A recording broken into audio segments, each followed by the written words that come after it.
Welcome to RPG Book Club, the podcast where we play a little bit of a video game and talk about how it makes us feel. I am Sam Allman. I'm Maddy Grace Webbin. And that's it for this week. Eli played the game and was totally ready. Back on, I guess, Monday now that we were going to do it, and then we pushed it back, and he was not able to make it tonight. So we decided instead of doing a bonus game or something like that, we would just hurry and get this episode out because we're all caught up. So. Apparently some really rough stuff happened like literally today. Normally if one of us has to cancel or something, it's because our life was tough and we weren't able to play. So the fact that Eli did all the playing but then had to bail anyway means it must be pretty rough. So shout outs to Eli, who we love. And whenever Eli isn't on screen, everyone says, "Where's Eli?" That there's the Simpsons reference that Eli would make if he were here. Hope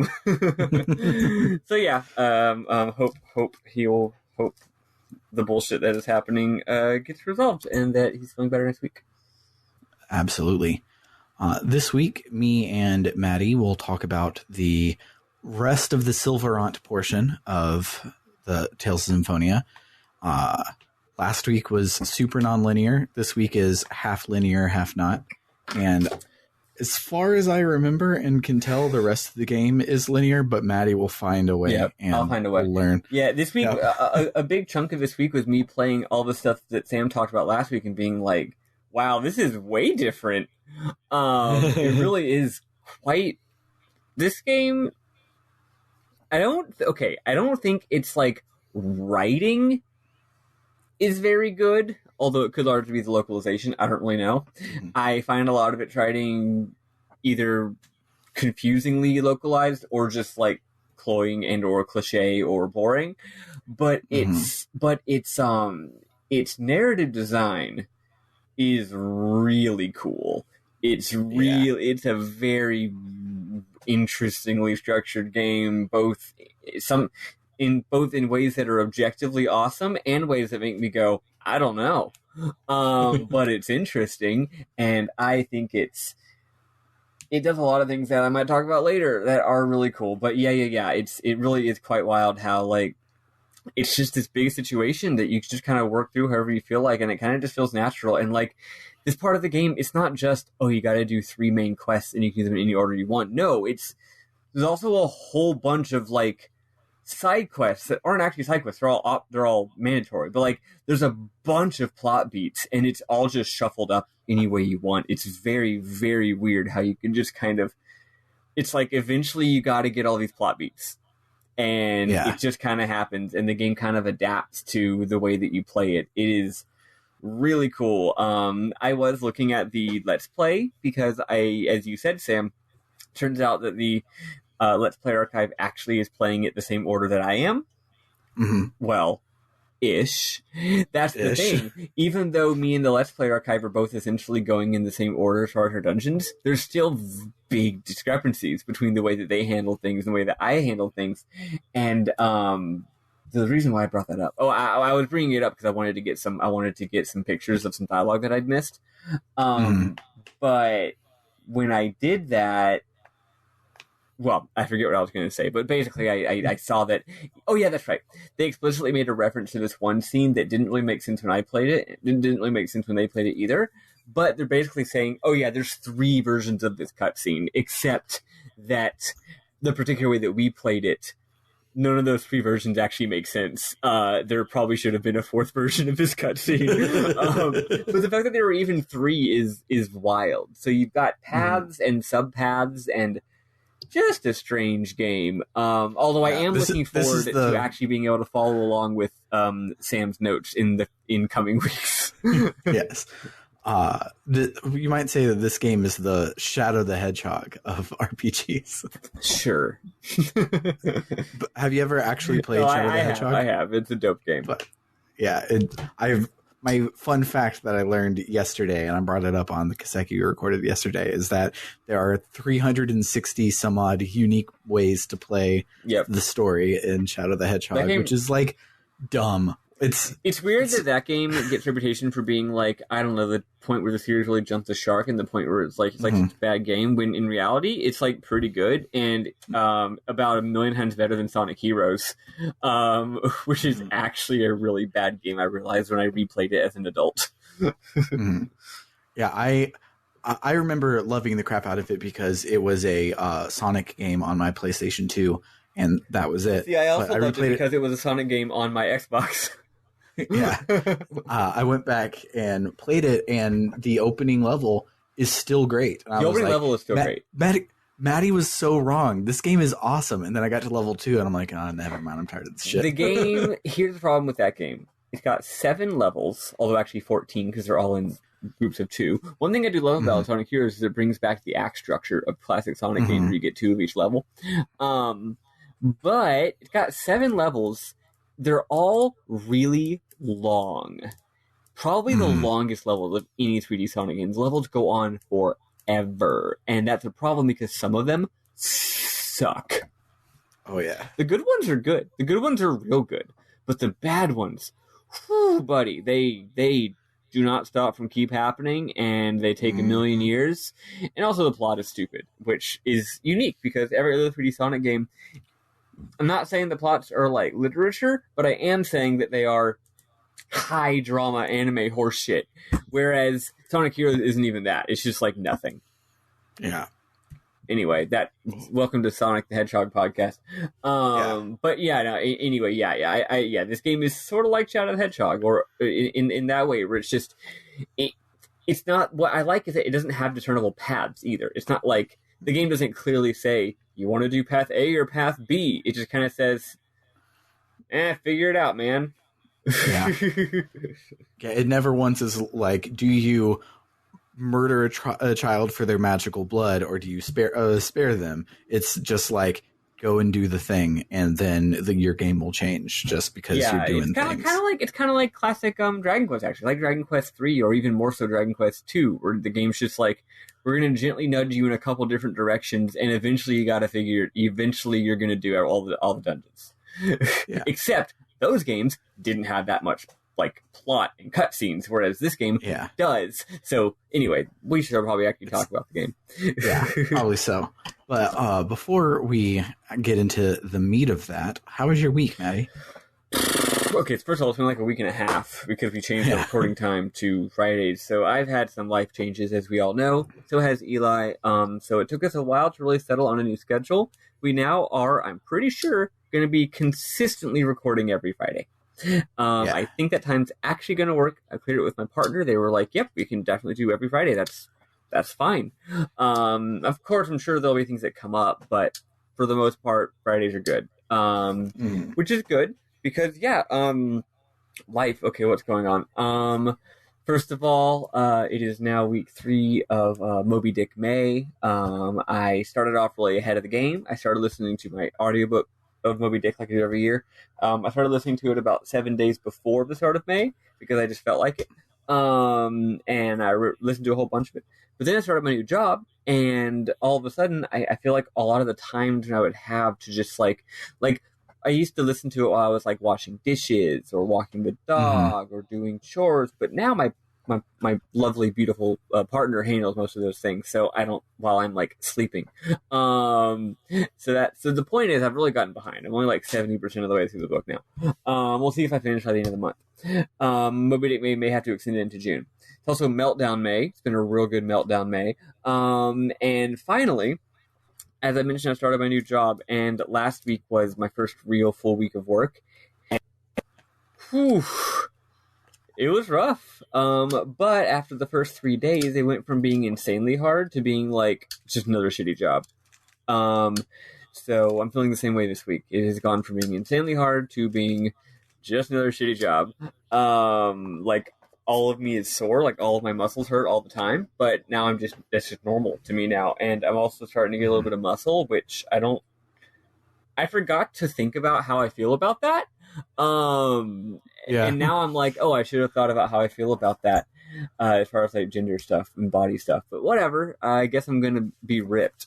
But more importantly, But now you can just cosplay that chick from Fire Force that all of anime Twitter is in love with. She is hot. So. So anyway, no, but other things though. Me and my girlfriend have started to do something really fun. We started doing what we've been wanting to do forever, which is that basically I have, I'm a JRPG bitch, and I have big, strong opinions about them and have played most of them, as you know from listening to this podcast. That's not true. There's so many I haven't played, but like, I've played a lot of the main canon, right? Whereas my girlfriend, despite being adjacent to JRPG people and having some very strong opinions on them, isn't actually very knowledgeable of them at all. So we decided that one of the things that we're going to do together as a thing to spend time together is start playing a JRPG. And after a bit of discussion, we narrowed it down to a couple different games. And then eventually we narrowed it down to FF10 and Dragon Quest VIII. They wanted to play a different Dragon Quest. They were wanting to do maybe more like 11 or 5. But I convinced them that 8 is the best choice, even though both of those other games are better. For reasons I won't go into. I just think 8 is a great intro to the series. And also, it's a lot better if you play it after you play the other games in the series, then you realize some of the ways in which it's not as good, which is also a problem.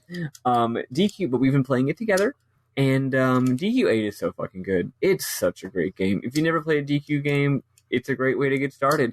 One reason I decided to go with it over 5 is that I feel like 5 is a little bit of a more intimate game.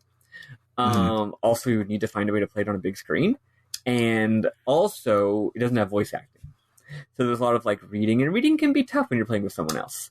So by playing a game with voice acting, it's a lot easier for the two of us to enjoy together, right? Also, since it's an original game and not a remake, it's a bit slower paced, because most of the Dragon Quest remakes, they make them easier and faster paced than the originals. So and also 8 is just so simple. It's got these big, lovable cartoon characters that get lots of dialogue. It's very hangouty. Anyway, we've really been enjoying playing it, and they've been loving it, which is good, because if they didn't, I'd be sad.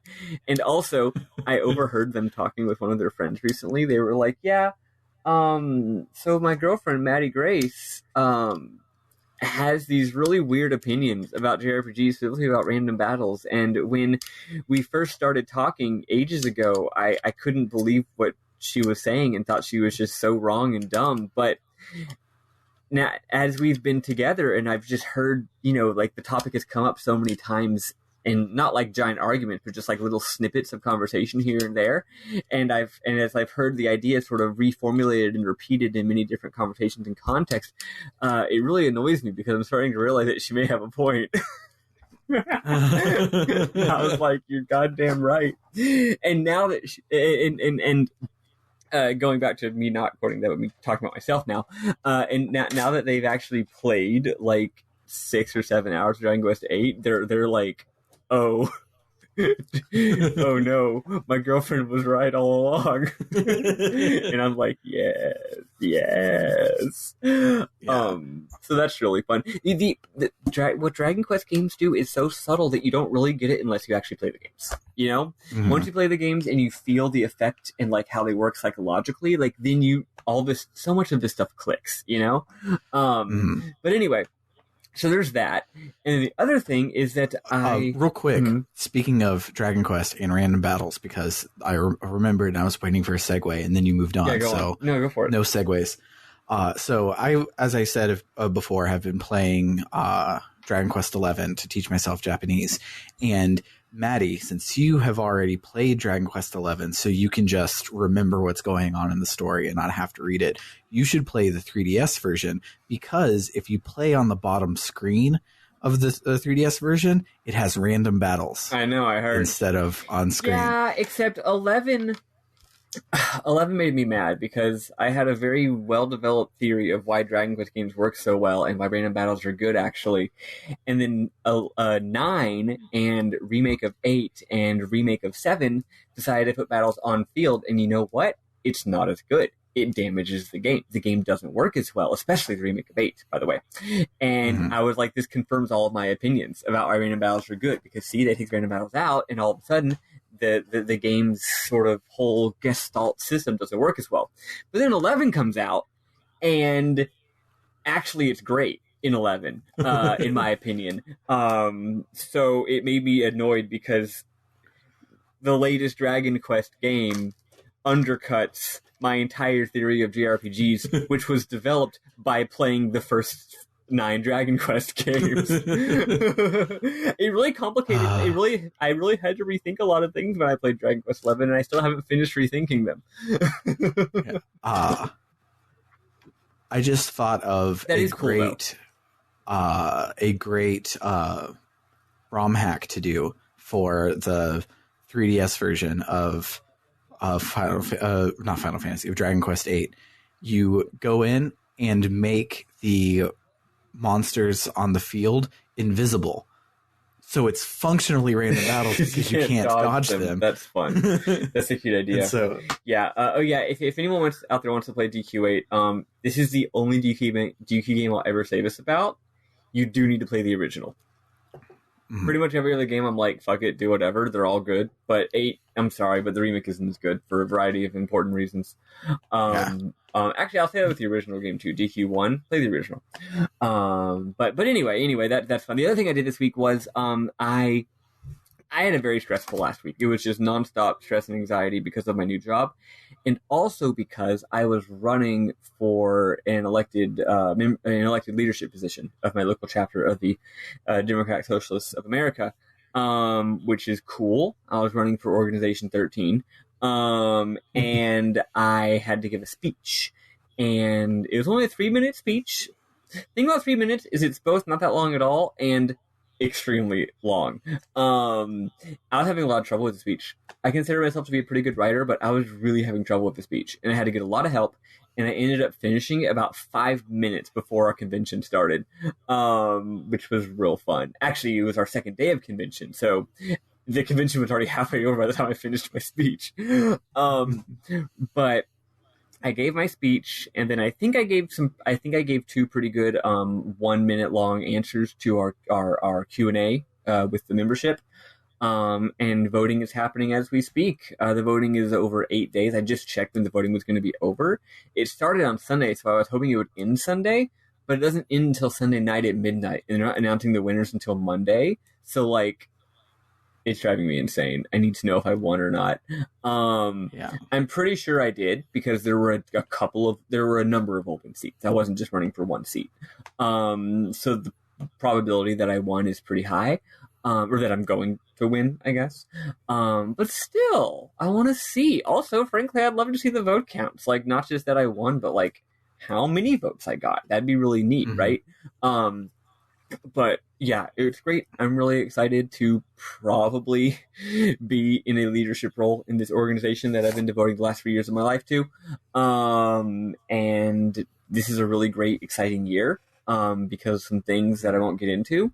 This is mostly going to be a year of preparation. There's a lot of really big, exciting things that are probably going to happen next year.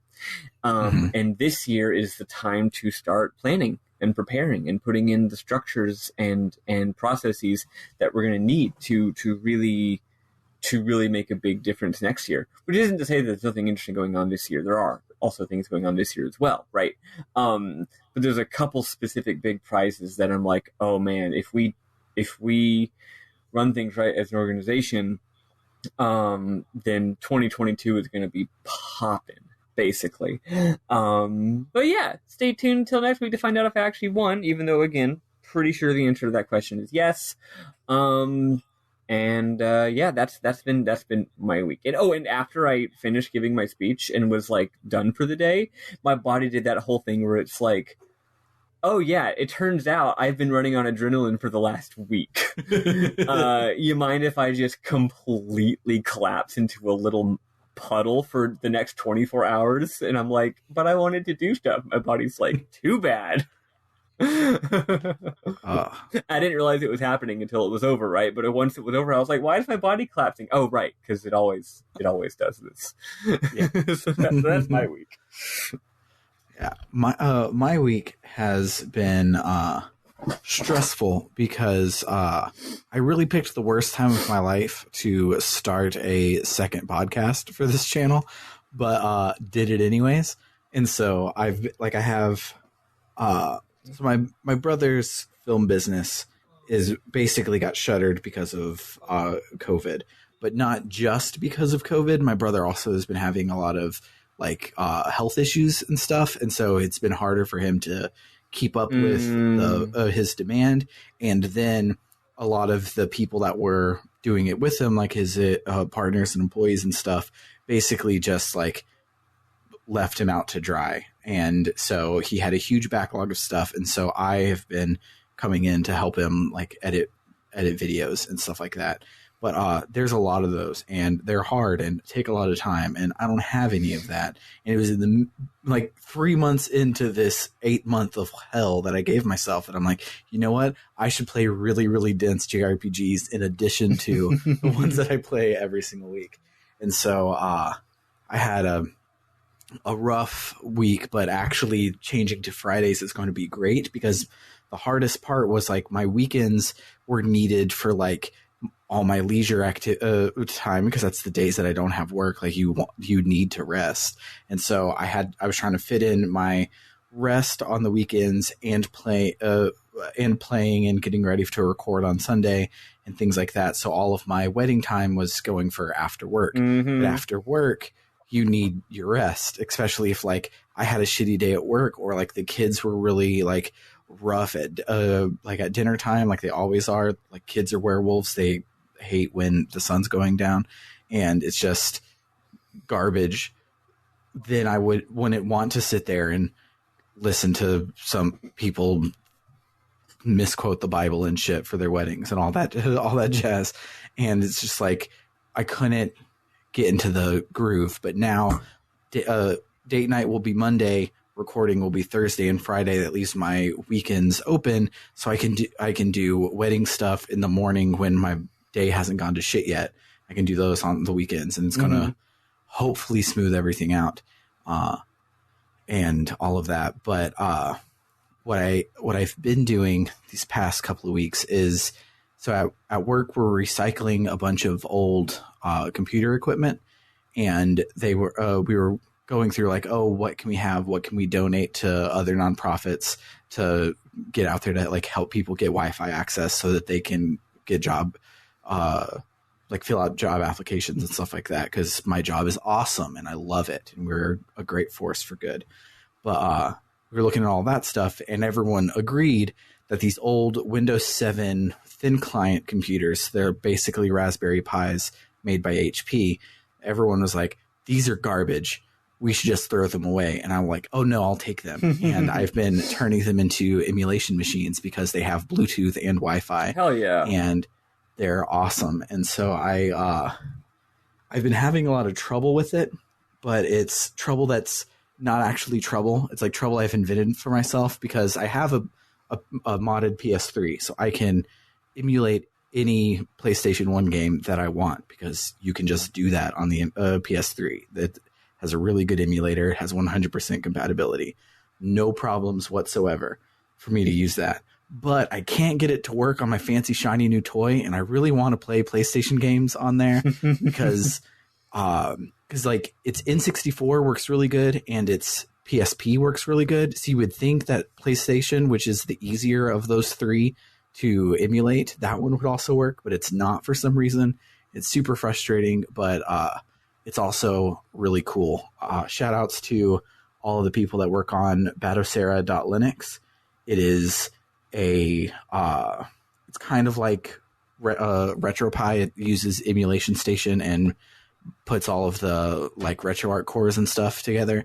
But because it's based on plain Jane Linux and the x86 architecture, it has a lot more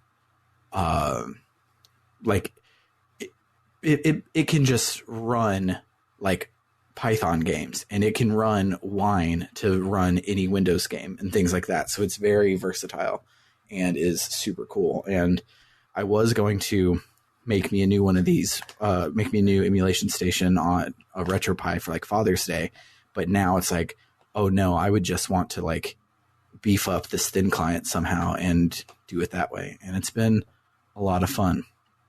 But if you are like, wow, that sounds like a great idea, you should steal a thin client, because HP supports Israel, and That's not cool. Yeah, I was about to say, fuck Israel. That's the other thing that's been happening the last 2 weeks. Big deal. I'm in this weird funk, okay? And here's the weird funk I'm in. Actually, I don't think it's weird funk. I think it's actually a good psychological state that I'm happy I'm in, but still. I just don't experience emotions when it comes to tragic world events anymore. And I don't mean, like, I don't care. I just mean, I don't know. I think I'm so focused on the actions that I'm taking in my own life to change the world that, to me, when bad things happen, my brain's like, well, yeah, bad things are going to continue to happen until we all stop the bad thing from happening. So whatever. But so it's like I have this weird numbness about all that kind of stuff nowadays. Which again, I think is both bad and I think it's actually good. Sometimes it means I can function where other people can't. Yeah. But also, yeah, it's weird. But like, I mean, regardless of my own numbness, it's like, it's terrible. It's totally terrible. 100% full, support for Palestine, who rules. The Palestinians are great. Israel sucks. Fuck them. And also, there's been lots of good memes. Yeah, that's all I have to say about that. I love the Pokemon one where it's like a two-state solution. I mean, 2 Palestine seems like a lot, but okay. Okay, I did see that. That was a really funny one. But yeah. If if maybe you're confused as to why we're saying this, well, I was gonna say I don't even have any resources to drop. I'm that disconnected. I don't even have any helpful resources. But you know who probably does? Lots of other people on the internet. So it shouldn't be too hard to, get educated, figure it out. Sam, if you wanted to, you could even retweet some shit from our Twitter. That way people who follow I probably us, have. That way people who follow us could see it. Because I don't subscribe to people who are like, it's not my job to educate you. No, it is my job to educate you, except in this particular case, I'm not equipped to do that. Figure that stuff out. But it does suck. It sucks when a really awful thing is happening that there's like literally nothing a person can do about it except for BDS, which is very important. Though to be clear, BDS is specifically about a couple of different companies and not about literally every single company ever, because that isn't how a good boycott works. Look into that, divest in any way you can. That's actually a very good thing that actually will help. Yeah. And HP is one of those companies. So if you are thinking about starting a contract with HP to like hook up your startup business's computer system, go with Dell.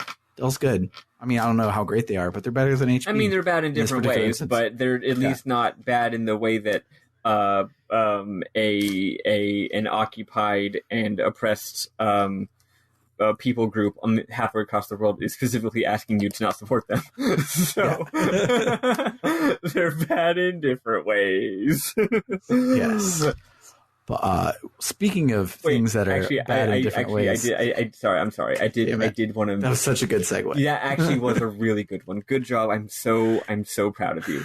I wanted to mention one more thing, which is simply that I did watch the movie Riot and the Last Dragon on Tuesday. I wanted to review of it. My few sentences review of it.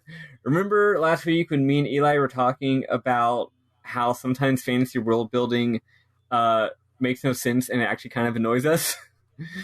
Yeah. Well, I went and saw Riot and the Last Dragon on Tuesday, and on one hand, I actually think it's a fine movie. I'd probably give it 3 out of 4 stars. It's a very good, enjoyable kids movie. But oh my word, that YA ass world building, in many ways doesn't work, and it got me thinking. Look, I don't want to be all like, well, actually, you know what I mean? Like, I'm not one of those people who gives a shit about like plot holes in movies.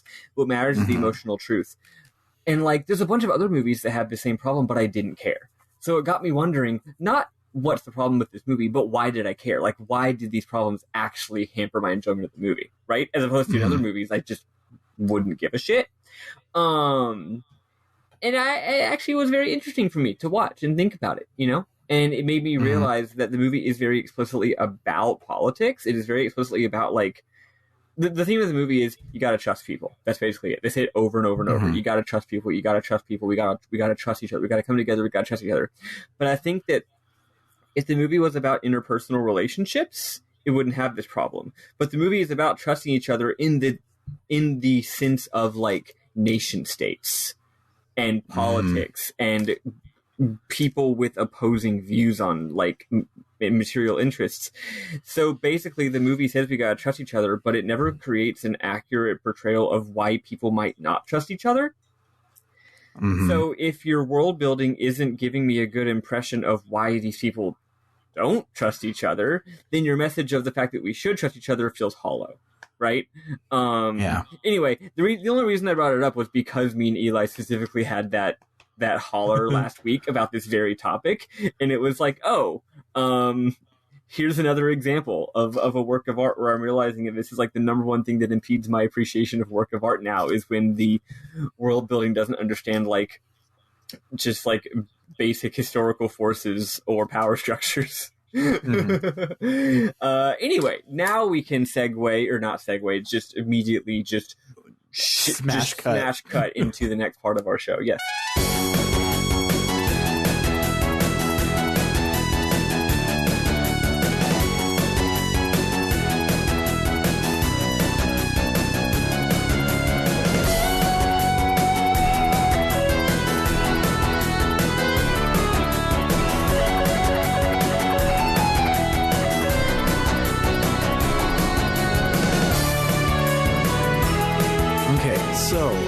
This week, again, I'm going to talk about my episodes and the way that I did them, and then we'll talk about the meta plot that happened sprinkled throughout that until we all get back together for the Tower of Salvation. So, when I crossed the Hakunisha Peak and I went to the Bellicroft Mausoleum and all that stuff, the next place that I could visit was the town of Lewin. And when I get to Lewin, it is completely blown up. And I'm seeing now on the wiki that I have up to remind me of what happens. That is not what happened to you, Maddy. It was not blown up when you got there. Yeah, there was this whole thing, but it did get blown up later. Yeah. So, it's actually kind of funny. You walk in, because, Lewin is probably an Englishization of Ruin, right? Yeah. So imagine these guys waltz in and they're like, welcome to the town of Ruin. And they're like, doesn't look like a ruin. And then later they're like, you see when you call your towns things, it's foreshadowing. Maybe don't call your town Ruin. Anyway, yeah, it was pretty funny. I won't go into it though, but yeah, it was not a ruin at first.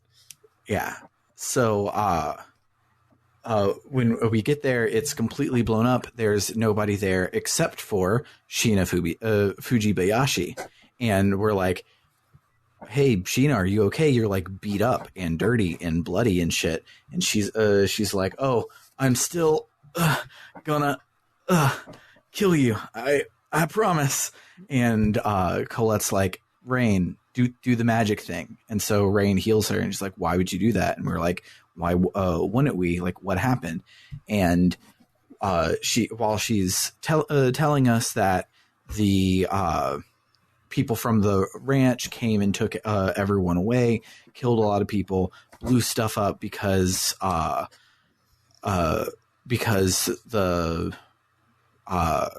people from the people who at the Asgard human ranch had escaped and come here, like we talked about last week. So because they had escaped, the Desians had blown everything up. And as she's talking about that, in comes Clara, the dude's wife. Her name was Clara. Yeah, Clara. So she comes in her zombie form and is trying to attack one of the last few people there. So we go to like scare her off. Sheena's about to kill her. We're like, Sheena, don't do it. And Clara drops a key to does she drop the key to? I have no help here, man. I don't remember. I'm trying to remember. I think she drops the key to the Tower of Mana. I'm pretty certain she does. Somebody does.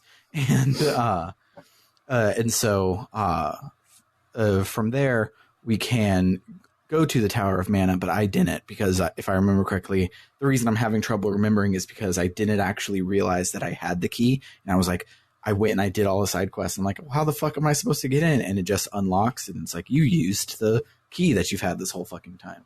But I'm pretty certain I got it from her. I think she had dropped it.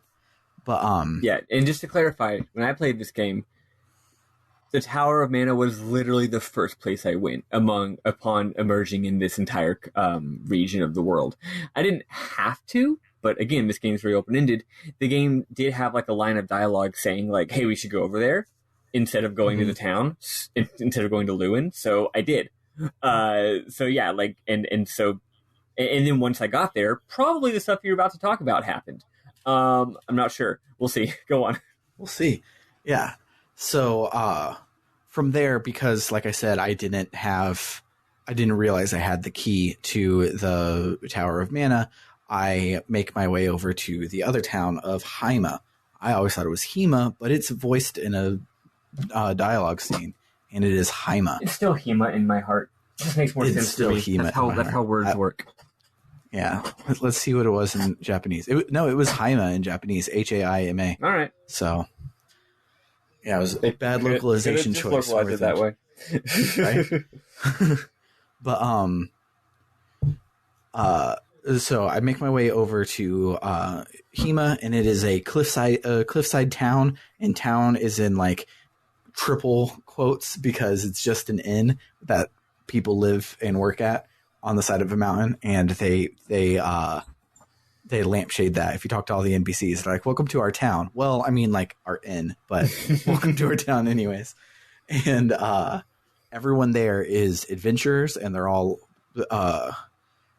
we didn't really talk about it, but the church of this game is very based on like going on pilgrimages, but it's not like a pilgrimage to Mecca. It's just go on an adventure and you will find enlightenment.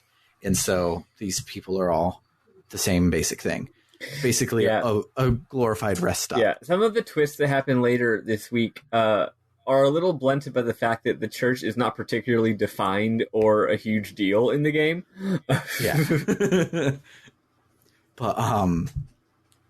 But again, like you were talking about just a second ago, the like importance to the characters is all laid out there. So it's like, it makes sense in that regard, even though it's like, oh no, the church is bad. It's like, wait, the what? What?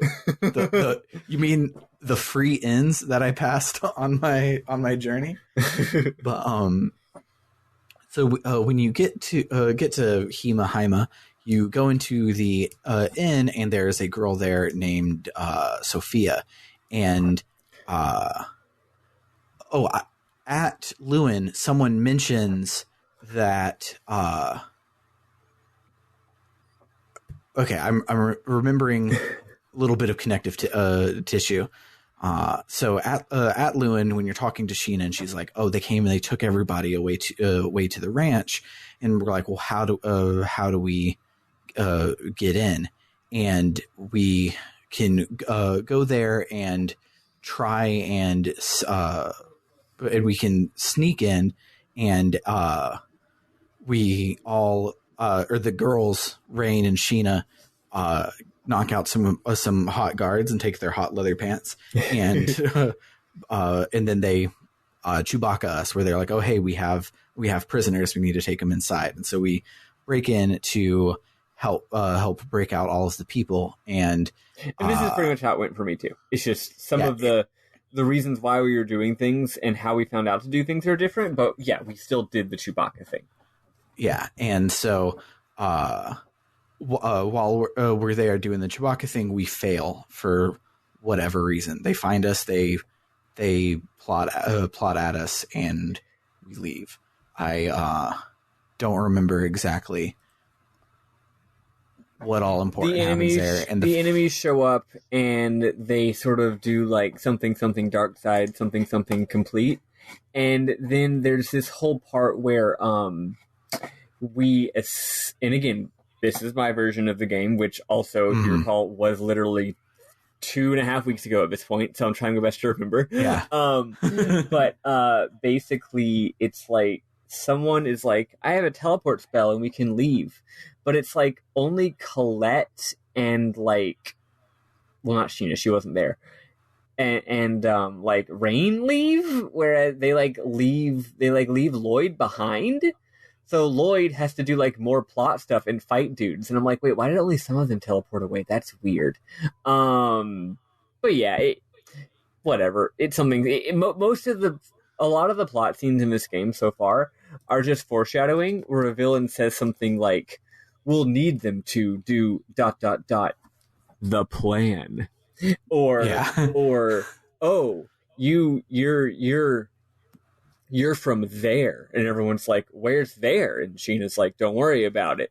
So it's basically just foreshadowing, and guess what? The stuff they're foreshadowing, we're gonna find out about in like 20 minutes. So instead of talking about the foreshadowing, let's just say there was some foreshadowing.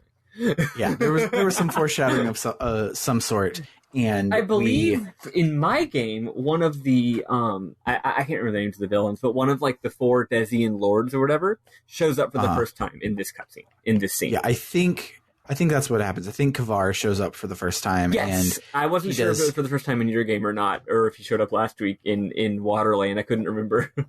Yeah, so if I'm remembering correctly, we go there, try and break everybody out. We fail because Kavar has TV and we don't know about it. That might have been last week. I don't fucking know. But we end up failing and having to break out. And so then we end up going back later. But we're trying to find a new way to get back in. And someone at Lewin is like, "Oh, the only person that's ever broke out of there is Pietro from Hema. So go and talk to Pietro. He broke out. Maybe he'll know a way back in."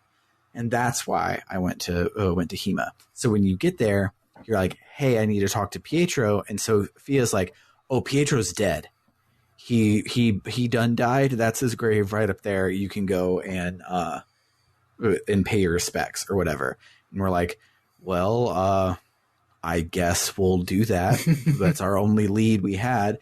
Maybe like his grave inscription will give us some sort of a hint or something. And so we go up there, and while we're there, some catatonic ass dude walks up and is like, "Must kill, chosen, die." And we're like, what the hell? And then Sophia comes up and is like, "Pietro, you're supposed to be in bed." And we're like, he's supposed to be dead. That's what you just told us. And goes back and forth, and he's barely making any sentences. And Sophia fills us in that he escaped, but he has a curse on him of some sort, and he's barely functional, and they have no idea how to break the curse. And so everyone's like, "Well, Rain, like, you're a healer, heal the curse." And Rain's like, "I don't know how. I would need it's the resurrection spell." She's like, "I need a new spell to be able to do that." There was some dude named Boltzmann who is really good at that, and his books are over at the Tower of Mana. So if we make our way to the Tower of Mana, we can get the book and figure out how to heal him. And so he mentions that there's a boulder outside of the ranch that he had used to cover up his escape route, and he gives us some magical gem doohickey to go and help us move the boulder so that we can break in. And I, thinking I didn't have the key to the Tower of Mana, did the ranch part next. And so you go back into the ranch. This time you succeed at saving everyone, and you blow it the fuck up, and you kill Kavar on your way out. I believe something more important happens when you actually kill it, but I don't remember.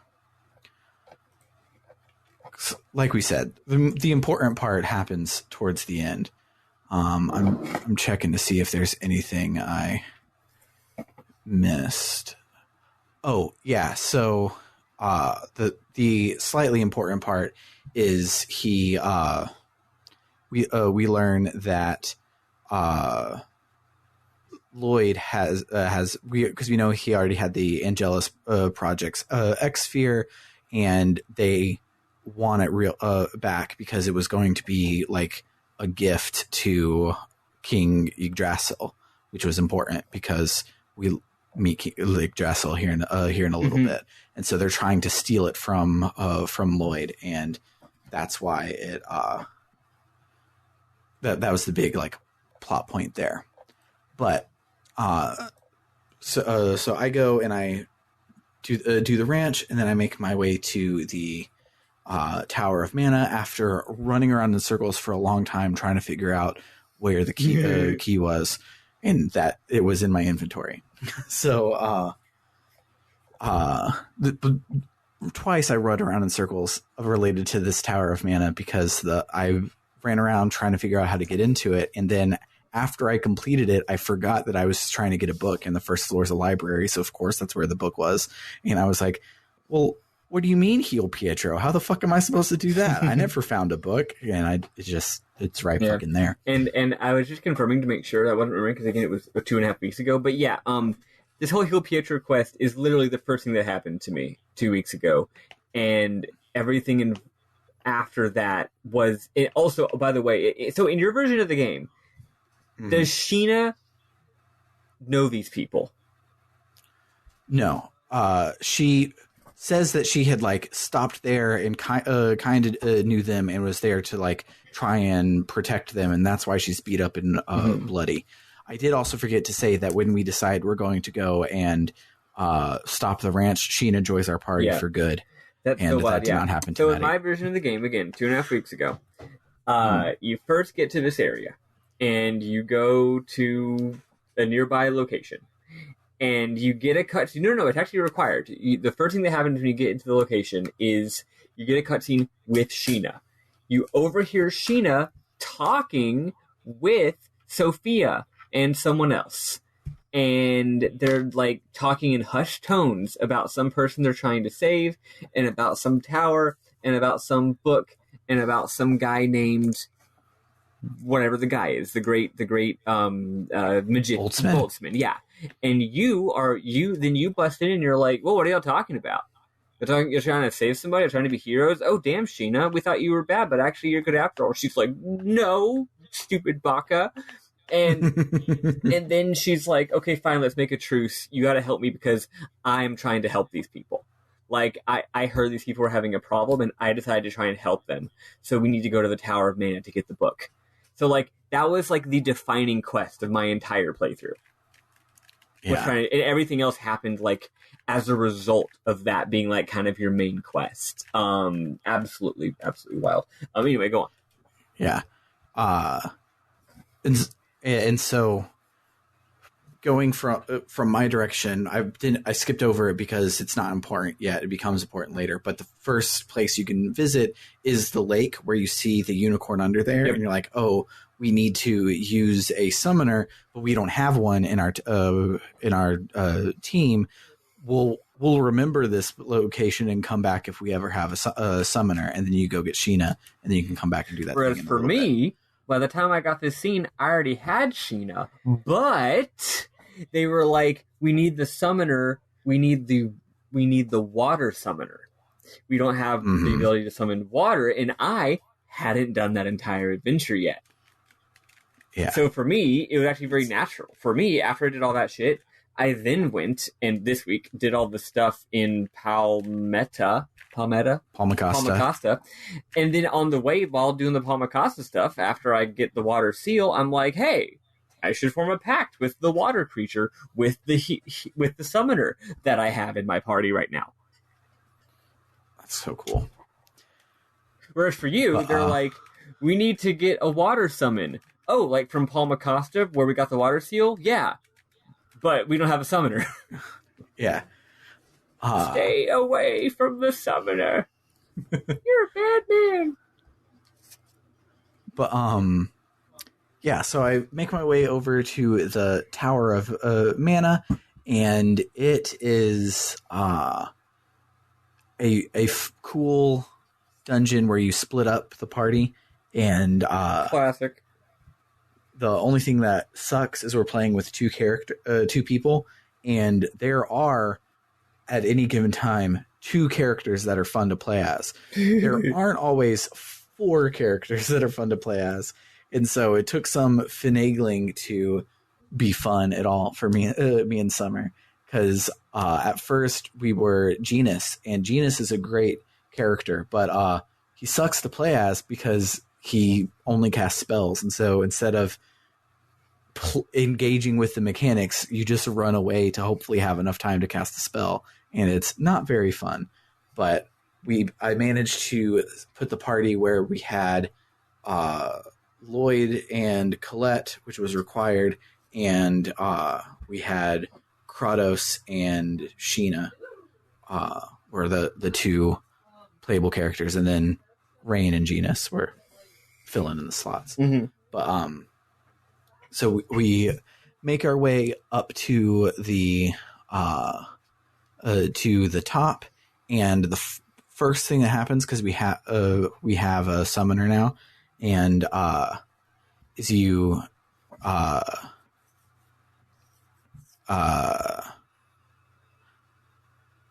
I don't know. Hold on. Actually, I did the Lake Umasi thing first because, like I said, I thought I didn't have the thing, and I did all the other bits. So for it to make sense in my head, I'm going to skip and talk about that, and we'll come back to the Tower of Mana. Sure. So, so we go. The unicorn. When on my way in, the unicorn is at the bottom. We need a summoner. We get Sheena. We come back, and Sheena's like, I'm a summoner. Like, summoning's not lost in Tetheala at all. Which we'll get to. That's the main plot part. She hadn't mentioned Tetheala yet, but yeah. She's just like, I'm a summoner for reasons. Yeah, and so she's like, I'm a summoner. I can totally do it.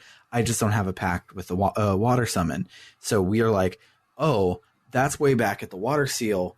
Let's go do a side quest that's part of the main quest. And Rain and Kratos are even like, this is a huge detour. So I turn my ass around and I get on Noish and I walk for 30 minutes to get all the way back to the water seal, get the water summon, come back, and she summons Undini to get the unicorn out. And as she does so, only her and Colette are pure maidens that can go and talk to the unicorn. Mm-hmm. And when they're talking to the unicorn only refers to Colette as Martel. And the unicorn says that, oh, Martel, you are hurt and you're sick. My horn is to heal your sickness. And Colette's like, no, it's fine. Like, I'm the chosen. This is just this is just how it is. And the unicorn's like, seems fake, but okay. Here's my horn. Anyways, you can use it to heal whoever you want, but taking off my horn kills me. But don't worry, I'm in an endless cycle of rebirth. That's how I'm immortal. I'll be reborn shortly, and it's kind of sad. I felt sad for the unicorn, but then and then when you get back to get back from talking to the unicorn, Sheena is a little mad because Rain and Kratos both knew that there could only be one unicorn at a time, so they knew it was going to die to do the thing. But yeah, so now we have the harder of the two things to find, the unicorn horn, and I don't have the book, so I eventually just try opening the Tower of Mana and find it. So we make our way up to the top, and there's a spirit there who says something along the lines of, "You're not ready to make a pact with me." And unlike the other two pacts where you went in and they were like, "Oh, we're still bound to Mythos," and Sheena was like, "Well, did Mythos like fuck up and like break his pact?" And they're like, "Guess so. We'll be with you." the light spirit is like, no, you're not ready. You have to come back later. And we're like, okay, what the hell? You know what? And then they weren't wrong. They weren't wrong. So, so then Remiel shows up and he's like, you are so close to becoming an angel. Now you just have to make your way over to the Tower of Salvation. And Colette's like, cool, sounds great. So we make our way outside of the. Well, you forgot to mention that we do a seal here. Well, yeah, that's what I meant. Remiel shows up because it's a seal at the top. I didn't explicitly say it, but yeah, that's the reason is at the top. The reason I think it's explicitly saying is that unlike the other two seals, where it's like, go to the island to get the seal, go to the fire dungeon to get the seal. This one is like, go to the tower to get the book, and then while we're there, it's just like, oh hey, there's a seal here, cool. Yeah, it wasn't quite that way for me because I had done the Hackanesia Peak quest where I got the thingy, and I had a list of where the seals were, and so we knew there was a seal at the tower. Oh yeah, that runs. I got to tell you about that because that part's fun. I read the book with the seals after having already gotten all the seals, and the cutscene does acknowledge that. The cutscene's like, well, we already got them, but sure, we'll read the book. But yeah. So for me, it was a complete surprise. I was literally just there for an unrelated reason, and then I got a seal, which is why I was like, well, I guess I'm done for the week. But yeah, so that is the fourth and final of our seals, and we have the talk with Remiel, and like you said, it's well, I did mine out of order, but you know, the seal cutscenes are the same no matter what order you go in. So it's there's the first seal, the second seal, the third seal, the fourth seal. It's just that the location may be transplanted.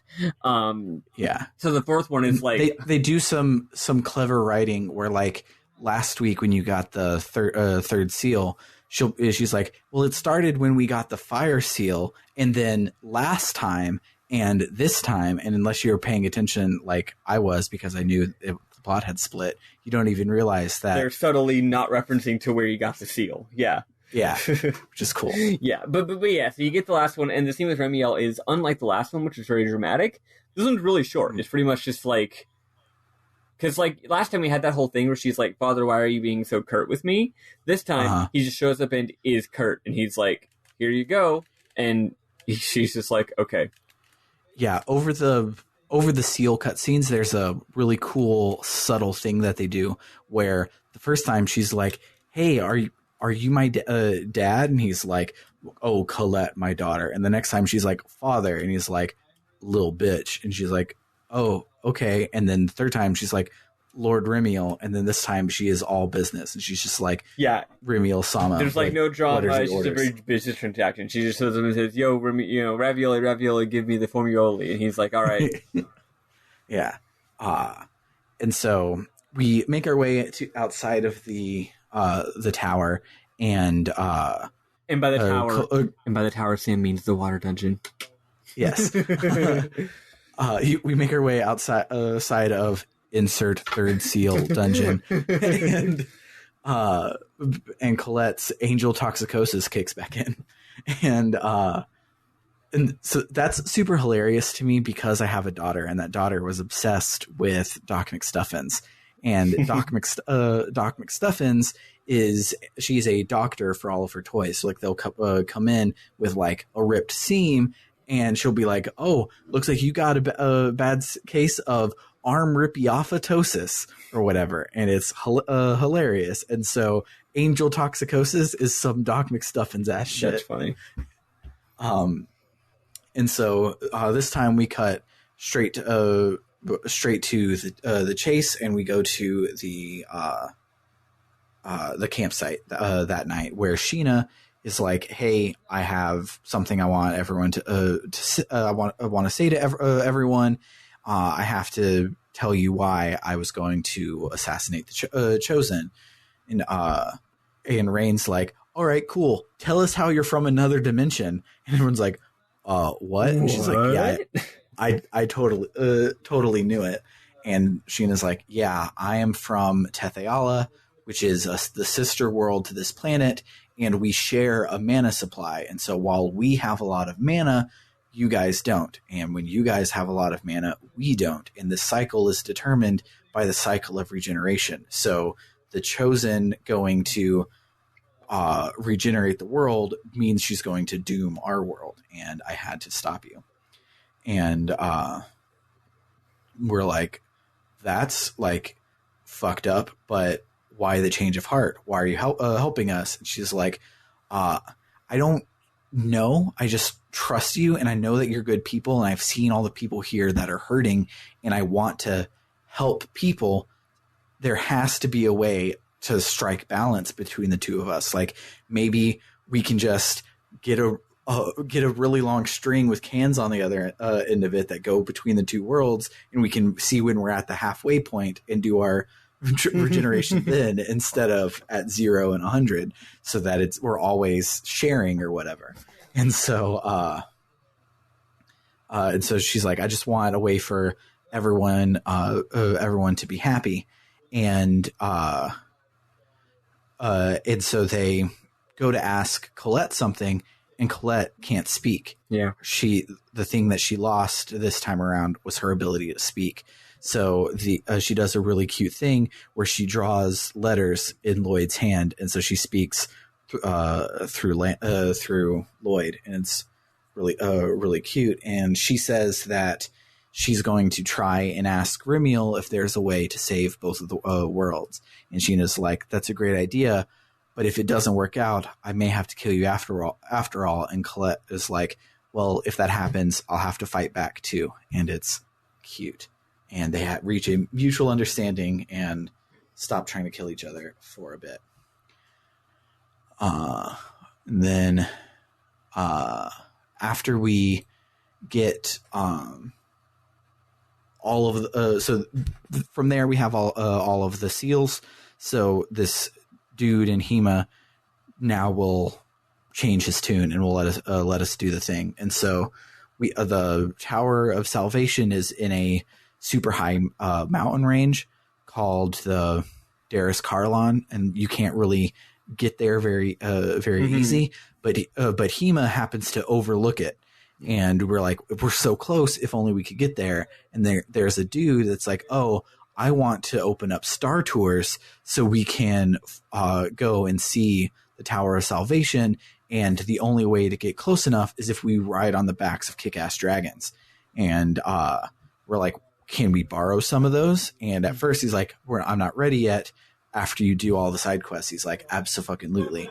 And so we're like, okay, it'll be ready in the morning. First, let's have a Legend of Dragoon hang out with all of the people in the town. Also, I'm butting in not because I'm like, oh, you skipped something, but because I'm not sure if you skipped something or if it didn't appear in your game. If you just skipped it, I wouldn't care. But in your game, was there a scene where he's actually like, I'm running a business here. If you want to go to the tower, it'll cost you this much money. Like, you're literally just hitching a ride on his tour for the sake of getting to the tower. And he's like, oh yeah, we'll get you to the tower. It'll only be like 60,000 gold. And we're like, that's way too much. And then someone's like, now we're never going to get to the tower and help the Chosen become an angel and save the whole world. And then he's like, oh, you didn't tell me. You should have said you were a Chosen. I'm not going to fucking charge the Chosen. Yeah. I don't remember the specifics, but at the end he decides to not charge us. Okay. The Chosen, yeah, I didn't. Again, I never got the "I'm not ready yet" cutscene because I did this after all the side quests. So I just roll up and he's like, "Hey, what's up? You want to go on ride? You want to take a ride on my tour?" And we're like, "Cool, yeah, this is." This is exactly what we needed. Thank you, local small business owner. Yeah, I had run into him when I was exploring for the first time, and he was up there just getting shit ready. Mm-hmm. Nice. But yeah, we have a Legend of Dragoon hangout with everybody where we can go around and talk to everyone, and none of it is super important except for the one with Kratos is like emotionally important, but everyone else is basically like, "Oh, I can't believe our journey is over tomorrow, even though we're only halfway through disc 1. I'm sure that the second disc is just the credits. Can't believe the game's about to be over, y'all." Yep, it's a 9-hour JRPG. Nothing bad is going to happen, even though we've already been told that there's a whole second world. But so you go and talk with everyone. The final one being with Colette, and she's like, I'm sorry that we're at the end. I can't even speak. And Lloyd's like, no, I'm sorry. I never made you a birthday present. And Colette says, well, no matter what, I'll wait for forever. Even if I become an angel, I'll wait forever for your thingy. Don't worry about it. And it's real sweet. Mm-hmm. But then she also says that she's scared, but she's okay with becoming an angel because did Remiel at the third seal tell us that she was going to die, or was that at the Tower of Salvation? I feel like she told us already. After the fourth thingy, we realize that what's going to happen is that she's going to. We realize sort of vaguely that she's going to become an angel and she's not going to be human anymore. But it's not until the Tower of Salvation that we learn the more elaborate truth of it.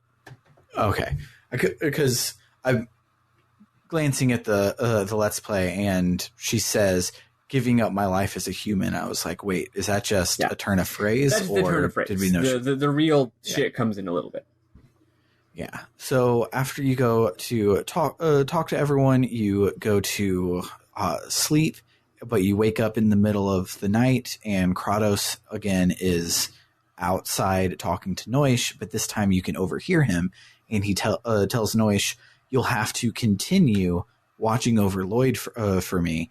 I have things I must do, so I need you to." But right as he says that, some dude in a cape shows up and tries to assassinate him, and he gets his ass. He definitely does. So Kratos, like a badass, just turns and stabs the assassin like right in the chest, and then the assassin like poofs away in a cloud of smoke. And Lloyd's like, "What the fuck was that?" And he's like, "It's an assassin. He must have been stopping me because I'm helping the chosen or something." And Lloyd's like, "He seemed like he was very familiar." And Kratos is like, "Let's not worry about that right now." But then he, before you disperse to go wake everybody up, Kratos stops Lloyd and says, "Hey, Lloyd, don't die." And Lloyd's like, "What?" He goes, "Never mind." It's like, what the fuck are you talking about? Here's the part Kratos? where I would make a reference to Twin Peaks Season 3 if Eli were here, but he's not, so oh well. He's not.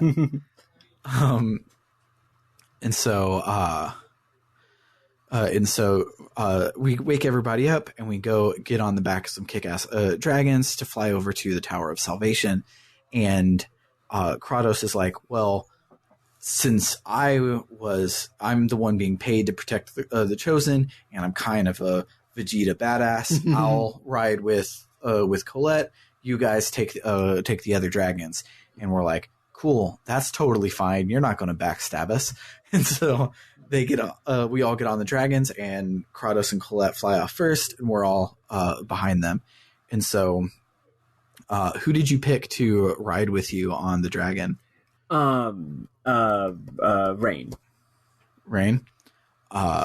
So I picked Sheena, and Sheena's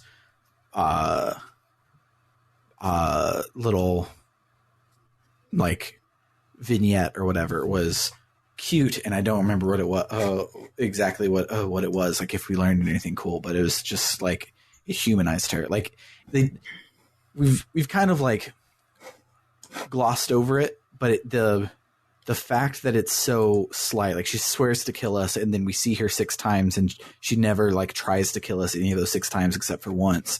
is just kind of like makes her into this lovable doofus. And so when she ends up joining her team, it's not like, now we have to be nice to Magus because although he's done war crimes to stop the hedgehog. So we're cool with him now. It's like Sheena was always basically a party member. She just didn't realize it from the beginning, and it's real cute. And it was something similar to that, like understanding her pathos in that scene. What was the scene like with Rain? I didn't end up writing any of it down, so that's not really interesting. Yeah, probably wasn't. But so we get to there's one cool thing. Rain. What's the word? She rides like sideways, like cool people do. That's really cool. Yeah. Sheena actually is even cooler than that. She stands on the saddle. That is more cool. Well, I don't know. See, they're both extremely cool. Sheena is cool, but she's also like very like young and peppy and kind of try hard. She's like, look at me, I'm being a badass. Whereas Rain is like, I don't need to prove to you that I'm cool. I will just, in a low key way, kind of just lounge and sit sideways on my dragon because I'm cool as hell. Yeah, like it's no big deal. Yeah. So from so we ride the dragons and we make it to the tower, and Kratos and Colette have already run inside. So we're like, all right, let's hurry and catch them. Weird that they didn't wait for us. I'm sure it's fine. It's probably not a backstab.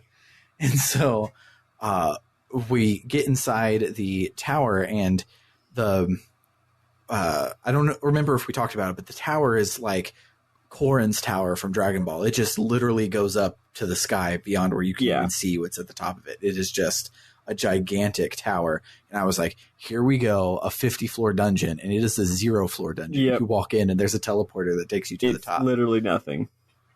It's cool.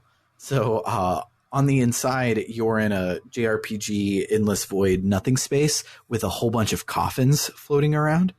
And we're like, what are all these coffins? And Colette is like, maybe it's all of the chosen that have failed regenerating the world until now. And we're like, that makes sense. Let's hurry and help Colette make sure it doesn't happen.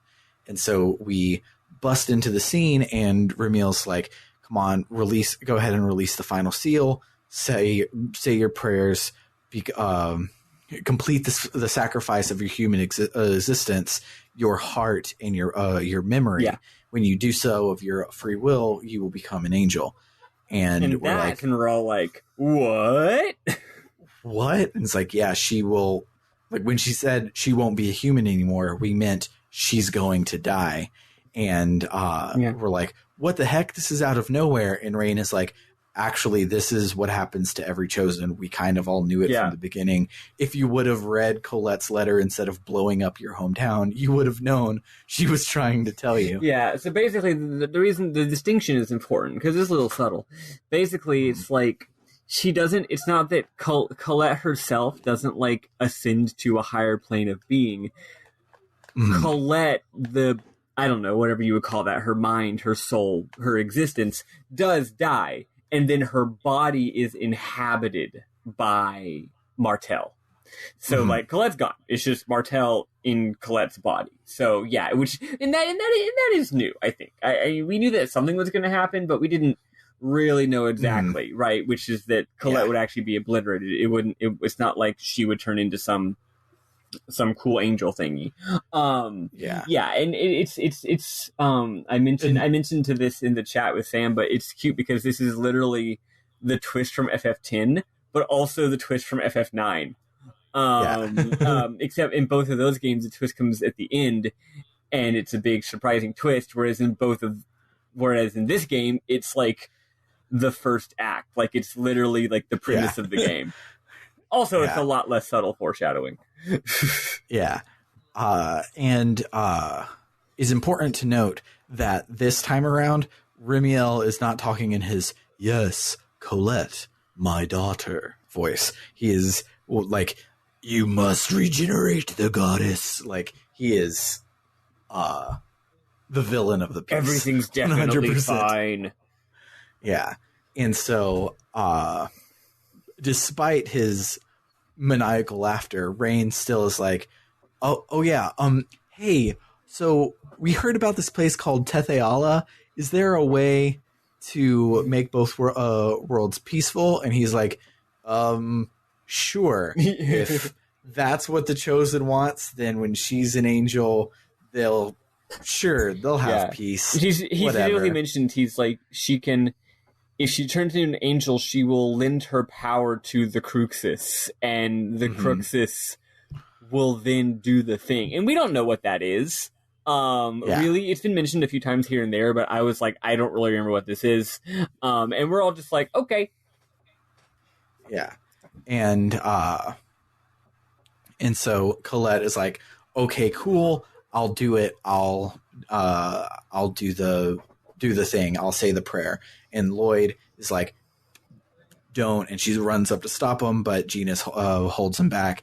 And it's like, what are we supposed to do? Like, people are suffering. She's going to stop everything by doing this. That's what we're here for. And we're like, okay, fine. And then Colette speaks to Lloyd telepathically somehow, because I guess she can now. There's no indication of why this happened. She just talks and Lloyd hears her and she's like, wow, you can hear me. That's crazy. Yeah. And there was also a point right before this where Lloyd is like, Remiel, don't you want Colette to not die? Isn't she her daughter? And he's like, I never said that. You said that. I was just playing along because you said that. So whatever. And so when Colette starts speaking to you telepathically, she's like, I knew that he wasn't my father. It's no big deal. And she's like, thank you. Because of you, I was able to find the courage to protect the world. So I feel like I lived my 16 years to the fullest. So goodbye. I'm off to go save the world. And instead of being like, okay, cool, your wish is now granted, Remiel cackles maniacally, and he's like, I've done it. It's complete. Martel's vessel is complete. And so now I can become one of the 4 seraphim. And we're like, so there were 5 cardinals and 4 seraphim. So now we're going to fight like 3 cherubim and then make our way down until we get to the 1. And so he's like, and so we're all like, what do you mean? Like, why are you acting so crazy? And he's like, oh, I don't give a shit about any of you. I don't have to talk to you anymore because I don't want to. And then we have a boss fight, and it was pretty hard. Yeah, we get a couple boss fights here, and they're all hard as shit. Yeah.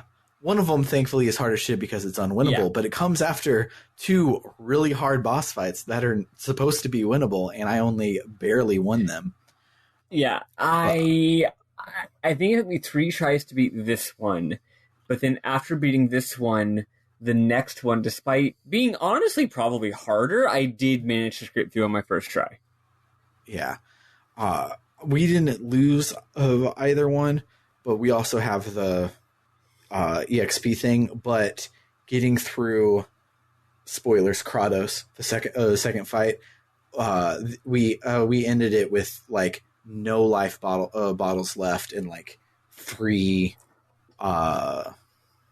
like apple gels left, and like everyone was only barely alive. Like, I think I had just done a round of the JRPG spiral where I just popped off like my last 4 life bottles, so everyone was technically alive at the end, and then we got the final hit in, but it was like close to killing the shit out of us. But we beat the shit out of Remiel, and he's like, but I'm an angel. How can I lose to these inferior beings? And so we're like, Colette, like, come back. We'll find a way to restore you. Like, you don't have to go and follow this super evil person. And Kratos is like, but she's lost her memory and she's lost her soul. So she's I just thought of something. Did you play with Colette in your party after she lost her voice? No. Okay. I wonder if the screeching of special moves, I wonder if she doesn't say anything. That's cool. That's interesting. I didn't think about that. Yeah, I didn't think about that until right now. I changed my party at y'all's suggestion and then didn't change it after that. Yeah, Rain is way too good. She's really, really, really good. Yeah. And so we're like, Colette, come back. But Kratos is like, no, she's not coming back. She's nothing but a puppet now. She's an empty vessel for Martel. And Lloyd is like, why are you up there? We're all down here on like the floor. You're up there like on the stage holding Colette away from us. Like, what the fuck's going on? And Remiel is like, Lord Kratos, have pity on me. Lend me your aid. And we're like, why is Kratos above you? And Kratos is like, I was once of the inferior. I was once an inferior being, and so you, being an ultimate being, asking me for help, isn't that ironic or whatever? And so he like kicks Remiel out of the way, and Lloyd's like, Kratos, what the fuck is going on? And he goes, I am one of the four seraphim from Crucius, and I was sent to keep watch over the chosen. And then he poops out his. He says, I'm bad, actually. I'm bad, actually. And pops out his angel wings, and he's like, I was lying to you the whole time. My job was here to make sure that the chosen does the thing so that Martel will have a body. And we're like, but Colette's our friend. We're not going to let you do that. And he goes, well, then fucking fight me 1v1. And so we do. And he's real hard, as we mentioned earlier. He kicked my butt. Yeah. Side note, this Let's Play is cute because it's super old. It's from back in the day. This little thing is like, this boss fight was so long, it was almost too long for YouTube. Remember when YouTube videos? Oh my god, that's so funny!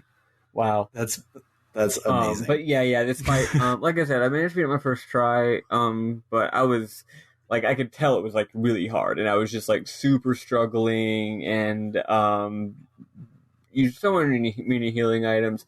Eventually, I got the hang of his moves and was able to do some decent dodging and blocking pretty well. But also, it was just a lot of luck. It was yeah, it was real hard, especially because like he has all of the moves that like he normally has. It's not like he suddenly pulls out some crazy awesome shit, but like I've been leveling him up to have good moves, and so those moves are hard, and I don't like them when they're used against me. Yep. When we take him down, we're like, all right, Kratos, we're going to fucking kill you now. But then David Bowie Colette comes down from the sky, and he's like, oh, Kratos, I guess you couldn't bring yourself to fight at full power against an opponent such as Lloyd. And we learned that this is Lord Yggdrasil, who is an angel, therefore part of Crucius, the church, but is also the same Lord Yggdrasil that all of the Desians were talking about. Right, that was mentioned a little bit last week. Mm-hmm. And so we then have a fight with him, and I'm like, oh no, I just nearly died with Kratos. What the fuck am I going to do? So I happened to have a unison attack ready, and I did the unison attack, and it did 0 damage. And I'm like, oh, okay. And you were like, oh, okay, fine, yeah. Luckily, I didn't even have that. I got my ass kicked so immediately in this battle that I didn't even have time to like realize that it was actually a forced loss. I was just like, wow, that guy beat me real. Oh, okay, no, we're good. Okay. Which honestly, forced losses are an interesting trope in games. My hot take is that if you're gonna do one, it should happen real quick. Because the worst thing is when the battle's hard, but it's not so hard that you realize what's going on. So you like use all your good healing items, and then you die, and then the game continues. And you're like, well, if I'd known that, I wouldn't have used all my good healing items. Now I can see like the dramatic use of that kind of thing, but most of the time, instead of being dramatic, it's just annoying. Xenogears is really bad about that, if you recall. It had a couple where it's like, yeah, this is the first loss, but it's still going to take you like 10 turns to die.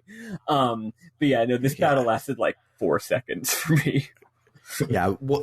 What sucked for me is because we had 2 human players, and then Rain was on run away and just heal, and Genus runs away to cast his spells. So we weren't all hit by an AoE at the same time ever. So it was like so it was dealing a lot of damage, but it was only like around our max HP. So it was like, are we just a little under leveled?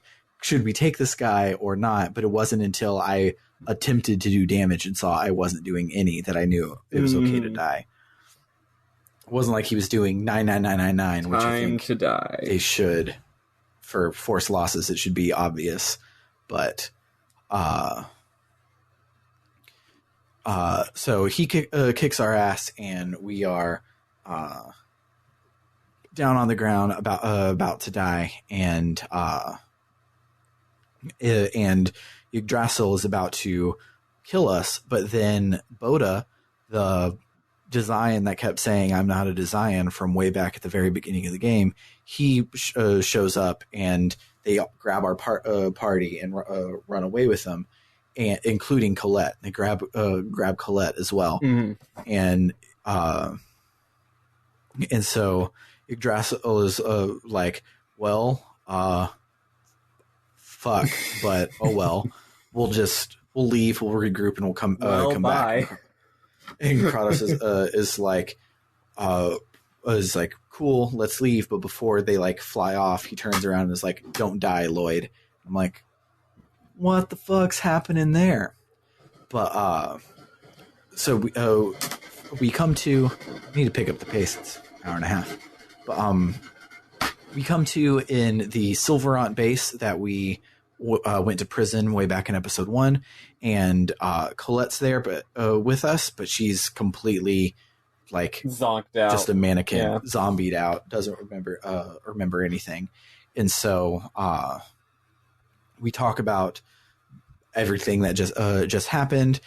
Basically, they say it in dialogue just in case things went over anybody's head, and then they come in and are like, hey, come into the next room. Our leader wants to talk to you. And when we get in there, the leader is that assassin guy from earlier that Kratos fucking got. And they say that they are the Renegades, which is an underground resistance that's dedicated to fighting the Desians and Crucius, because they are the same. And they say that the Church of Martel is just an instrument created by Crucius to rule the world, and all of the angels are just half-elves who have a special kind of X-sphere called a Crucius crystal. They're not gods or anything. They're just people like the rest of us. And so we're like, why, like, what the fuck is their plan? Like, what are they doing? It doesn't really make sense. Why are they playing both sides? And they're like, well, because of Tetheala, Yggdrasil created this world and tied it to Tetheala for some reason, and we don't get to learn why. And Lloyd's like, okay, so if we're on the same side, why did you try to kill Colette? And I'm like, well, Colette's the chosen, and we were trying to stop the cycle of regeneration. We were trying to stop the revival. Therefore, we were going to kill her. And we're like, well, why aren't you killing her now? And they're like, because we don't need the chosen. We have you, Lloyd Irving. And we're like, what the fuck? And he's like, I can't tell you. and he's about to like take us away or something like that. But then his wounds that Kratos gave him like flare up, and he buckles over in pain, which gives us time to use Sheena's ninja skills and get the fuck out of there. So then we have another dungeon that I actually really, really liked. It was it's a lot of just like Sokoban block puzzles, but they have multiple levels to them. So like you have to put them in a certain way to solve up here, and then move them in another way and move the floor down to solve a puzzle below it. And it was a lot of fun. But we make our way out of the Silverant base, but we can't get out of the front door because there's like guards there that we for some reason don't feel like killing, unlike all the other guards that we've been killing. Apparently so we don't want to ice everybody this time around. Yeah. So we're trying to find another way out, and Sheena's like, oh, they probably have a sky jet ski. I forget what she fucking calls them, but they're sky jet skis. And she's like, that's how I got here from Tetheala, so I'm sure that they have some here. And we find the hangar where they have the sky jet skis. We get on them. They're called Riards, is what they're called. But we take off on our sky jet skis, and they're super cool. And we keep flying like straight up to the sky until we're suddenly now flying down into a different place. It's a really cool, like, you know, the Fantasia 2000 bit with the flying whales? Yeah. When they get to the top of the clouds, it's like they're finally busting out of the water. It's kind of like that, but like that. When they bust through the water, they bust down from the clouds in Tetheala, and it's pretty cool. And so as we're flying in, we're trying to find a good place to land, but we run out of fuel because the mana in Tetheala has started to go down because we completed the journey of regeneration.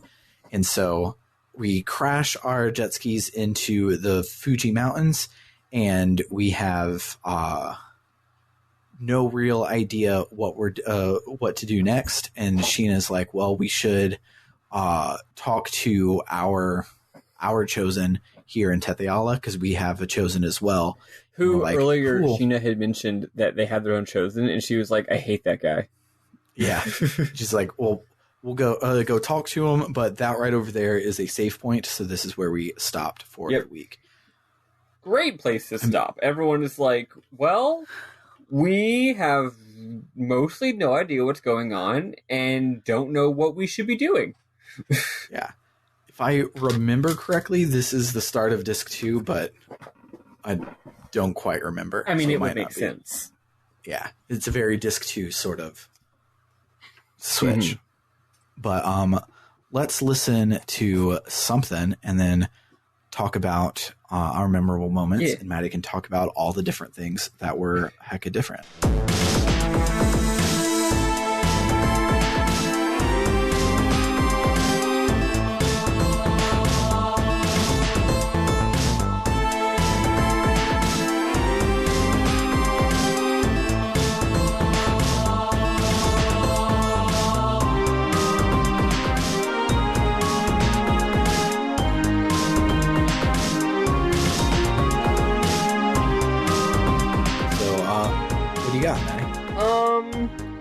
Not too much, really. Let's see. There's a scene, this is actually from last week, but I didn't share it because y'all hadn't done it. When we sneak ourselves in as Desians, Lloyd goes, we'll sneak ourselves in, we'll disguise ourselves as Desians. And then Rain goes, ... I see the gears in your head move quickly, only at times like this. And Lloyd says, what's that supposed to mean? And what's cute is, that's only one example. But I noticed there's like at least 3 or 4 other points during this week and last week where Lloyd has a good idea and characters comment on like, wow, I guess you're not an idiot. And I realized there's something in common. He literally is only good at one thing, and it's being a JRPG hero. Like, anything that has to do with like saving the world or like fulfilling a prophecy or solving a puzzle maybe or fighting a boss, he's good at. Anything that is not that, he's a fucking idiot. So he's really good at one thing, and it just happens to be being the main character in a JRPG. He's like, he studied it. It's quite funny. It's like from Fairly Odd Parents. It's like August 8th, 2004. Lloyd had a good idea. Well, that was good while it lasted. Yep. Another thing I liked about this, and this isn't a single scene, but there's a ton of scenes about, I don't know, like, the twists happen. But what really surprised me was how, this whole week was just the characters being confused and uncertain. Like, in a way that I don't normally see in games. Like, yeah, you see them talking, and, like, Sheena, what set are you on? And she's like, I don't know. There's all these twists, and I just want everything to be okay. I don't know what we're supposed to be doing here.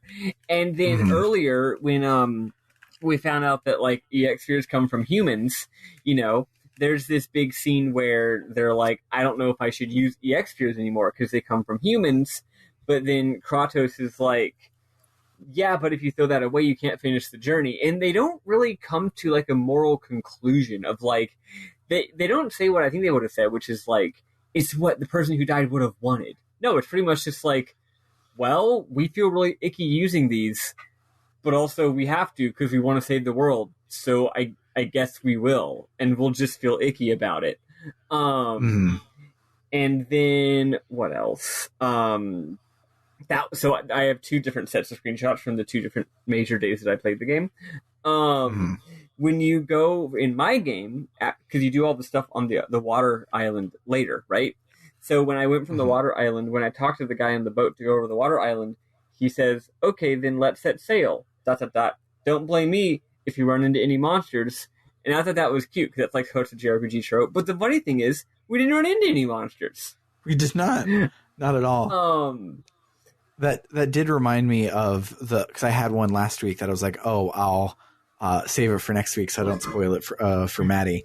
But you to get to the water thing, you ride on boats, but because all of the boats are grounded because of the aforementioned monsters, the tour company only has wash tubs with oars that everyone can ride in. It's very cute. And Rain is deathly afraid of water, so she doesn't want to get in it. But you all are like, well, we have to get over to the thing, and she's like, oh, like I'll buck up, I'll do it. And so you are getting in the boats, and Rain goes, ah, and you're like, what's the matter? She goes, nothing. I just said, this is going to be fun. Yep. There's also a good scene where, like I said, after I finally got the statue thingy, I returned the statue thingy and got the book. And they're like, cool, let's read the book. And but then Rain is like, there's quite a large volume of text. I'll read aloud the part that concerns the seals, but be aware, I don't understand it as well as Colette does. And Kratos is like, it's fine. We already finished releasing the seals anyway. And Rain is like, okay, here I go. And she tries to read it, and it sort of vaguely says where the 4 seals are. And then Janice is like, what does it mean? And she goes, that tells us where the seals are, but it's all just places we've already been. And Kratos is like, okay, cool, let's go to the Tower of Salvation. Completely pointless. Sam already... That's kind of funny because you obviously got there after Colette lost her voice. Yeah. Colette just read it aloud for me because... Yeah, in order to Colette couldn't read it. My first thing, yeah. So also, when we're talking about who's going to go to the... where was it? When we're sending to go see the unicorn, and only the person who's pure apart, or who's a pure maiden can go see it. Rain says, I can't go. And Lloyd's like, why not? And she goes, because I'm an adult. And Rain she's saying it's because she's fucked. But Lloyd's like, what? And that's it. So Lloyd doesn't understand. He doesn't. I guess he hasn't found out what fucking is, which is really funny. Yeah, there were a couple times this week that, like, I got huge vibes that, like, Rain and Kratos had been, like, doing the dirty this whole this whole Rain journey. is really cool. It's funny how you're it's like, here's a journey with a bunch of kids, except for this one person who is an adult. I guess FF10 does that as well, actually, with Auron. But yeah, it's cute. But also, the first time you do a summon spirit, there's a skit about how it's so cool, and everyone's like, "Wow, Sheena, you're so fucking cool." But then, and I won't go into it too much. They're just like, "You're so cool, right?" But then later, when you get your second summon spirit, and for me it was Ifrit, although Sam said that he didn't get Ifrit. Janice does the same thing. Janice is like, "Sheena, you're so cool," and Lloyd's just like, "Eh." And she's like, "What do you mean, eh?" And he's like, and Janice is like, "It's so cool." He's like, "I mean, it was cool last time, but like at this point, I'm just kind of used to it." Yeah. He's like, "I mean, yeah, sure. Like we it's normalized." And that one's especially hilarious because on your way to the first seal, because for me, I went to Lake Umasi and she needed to get the seal, so there was like a chunk of time where we were like pinpointed on that destination. So on the way over there was a skit where Lloyd was like, "Man, I'm so excited. We're going to get summon spirits. It's going to be everything we can kick Zion butt with it." And Kratos is like, "Be careful, Lloyd. You're getting too excited." And it's like, "What do you mean?" It's like, "This is the thing you always do. You get really excited and you burn out on things really quick and get bored with it." And he's like, "No, this is the coolest shit ever. I'll never get bored." And so then the next skit is like, "I mean, whatever. It's just a fucking summon spirit." Yeah. It's really so good. Also, when Colette is telling you about how it's okay that you didn't give her fucking Komodo dragon necklace. She says, "I'll keep on waiting. You can give it to me anytime." And I just thought that was funny because she says that you can give it to her. You get it. Yeah. It's a sex joke. And you know she wants that. Also, when you go back to Lewin, it's sort of a town building minigame. Did you notice this? Yeah. You can donate gold to rebuild the town, and goud. And the more goud you build, more and more NPCs come back, and the graphics change, and they rebuild things. It hasn't developed into anything yet for me. It just is there, but it will. It's cool, and I'm sure that it will. It's neat. Final thing, Sam. So did you never end up getting the whole the magical bird side quest? I never went and did it. I got it started last week. Okay, cool. Yeah, I couldn't remember if you had or not, because I did, right? I couldn't remember if you did or not. Yeah, now we're in another world, so I guess we completed over here in the other dimension, I guess? Maybe it's a cross-dimensional bird? Or maybe we come back later, because like I said, I remember vaguely that like you go back and forth, and maybe you still do, but it's not like to go to new places on the other side, because we've exhausted all of the locations on the Silverant half of the wiki, so I feel like we don't go back, but maybe we do, and it's just to revisit for like things, side questy things or whatever. But yeah, that's all I've got as far as specific moments. I just really liked this week. I really liked the moral ambiguity of it. It was something that was really at odds with what I expected, given the game's general, like, very, like, child-friendly kind of tone. And it also wasn't super drama. It wasn't, like, super high drama. It's, like, chill, hanging out, but the characters that are being chill and hanging out kind of just have a bunch of not particularly solid ideas on things, and part of it is that you just don't know. You don't know a lot of most of the stuff happens before all the big twists, right? So we're just like, we don't have all the information and do not understand what it is. But I guess it's like in a lot of games, when there's a twist that's going to happen later, the characters are just totally ignorant of it. And then later it happens and they're like, whoa, we're so surprised. In this, they're not ignorant. They know something's going on. They just don't know what it is. And they talk openly about their sort of confusion and their disillusionment and their sort of unstableness. And not just Sheena, but Lloyd. Like, Lloyd, they don't really know how to feel about Sheena. They don't know if what they're doing is moral, but they don't really see any other options. It's just really cool. And I hope that now that we have a more clear villain, it doesn't stop being that way. I hope it continues to have this level of sort of interesting ambiguity and unsettlingness to it. We'll see. Yeah. The final thing that I wanted to bring up is you should let your title screen play until you get to the hype mode, because the hype mode is the opening from the PS2 version of the game, which is a better song. It's the same anime opening, and it doesn't fit the anime opening as much as the regular one does, but the song is really good. Nice. So you should listen to the song. But other than that, that's all that I have.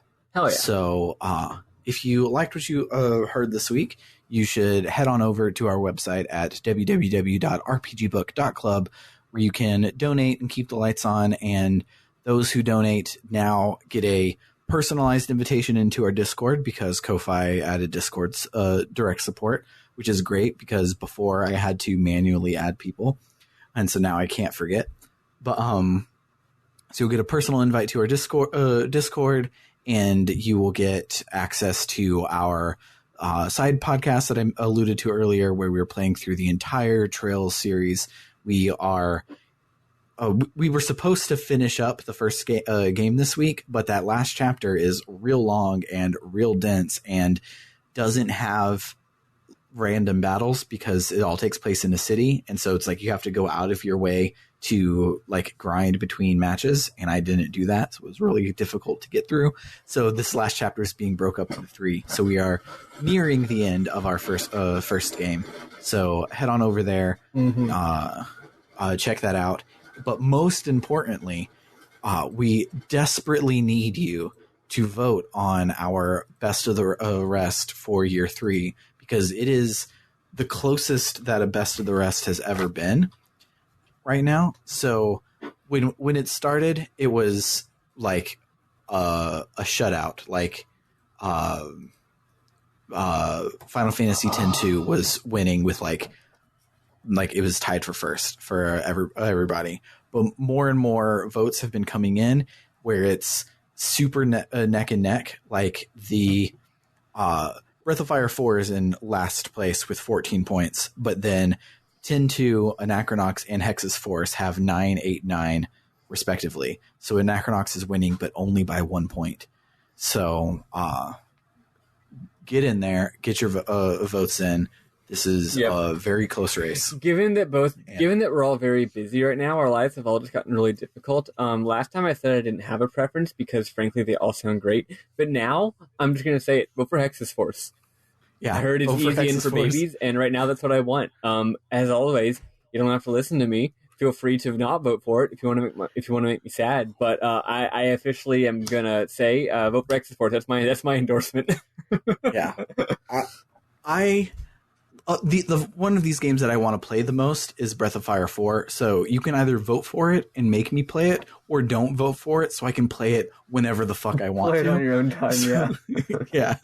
So that's the main thing that I have. I feel like a Final Fantasy game would be a lot right now. So Anacronox or Hexyz Force is where I'm putting my thing. I will say that Hexyz Force and Final Fantasy X-2 are the two that have gotten first place votes. The other ones all are tied because they all have middle of the road votes. Yeah, to be clear, if you want us to play Hexyz Force, you're going to want to vote for Hexyz Force number 1, and you're going to want to vote for FF10-2 or Anacronox last. Yes. We're using the board account system, which means if you rank it last, it hurts it the most. So since it's currently winning, you're going to want to put Breath of Fire number 2.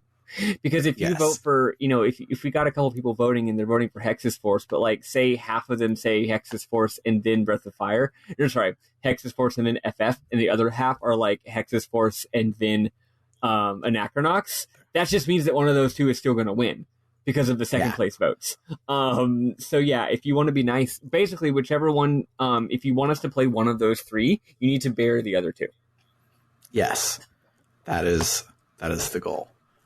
But this has been Vote Counting Strategy with Maddy Grace. Yes. Yes, absolutely. But yeah, so go in, vote on that. Your vote is incredibly important. And you while you're there, I finally made good on my promise that I made 3 years ago to make a Legend of Dragoon shirt. And so we now have a shirt on our Ko-Fi shop that is simply a Legend of Dragoon text box that says, "Oh no, my God." And it tickles me pink. It's and so cute. I've sold 3 of them. So I should have done this a long time ago, Really because should've. apparently it's the hot ticket item. My next text box shirt is going to be from Xenogears, but I haven't decided what the quote would be. The one I want to do is Ellie, It's a pretty good one. I don't remember if that was on a text box or actually in a cutscene. I can't remember. I'm pretty sure it was a text box. No, yeah, because the reason we say it's so weird. Well, I think that he does say Ellie weird in a voice cutscene, but also that game does very strange things with punctuation and spelling. It really does. So I'm pretty sure it had like a tilde. Oh my God. Sorry, my girlfriend just walked in with an incredibly looking hammed burger. So let's wrap this up so I can eat this fucking hamburger. Holy fuck. Holy, yeah. I'm taking a picture and sending it to you so you can understand. Nice. The level. Enjoy your steamed hams. Real quick, please tell us all where we're playing to next week. Yes. So next week we are playing. I had this written down and then I closed that tab because I thought we were done. Give me just a second. Pulling it back up. So we are playing to the town of Ozette. So assuming that this is linear, we will play everything up until we get to the quiescent town, Ozette. And so sorry, I'm eating french fries. When you bump up against it on the world map and it pops up that is the town of Ozette, hit that circle button, press that triangle button. Hell yeah. Make your way over to the system menu, hit select save from that menu, pick a new save spot, because you should always rotate your saves. Saves are minusculely small on modern consoles compared to the size of the game. You should just have 1 million saves for every game. Make a new save slot, and then we'll talk about it for the next week. Alternately, don't do that because it's more fun and you'll living on the edge. But for RPG Book Club, I have been Sam Alden. My mouth's not actually full of fries. I'm just pretending like it is. Enjoy your steamed ham. Bye, folks. Bye.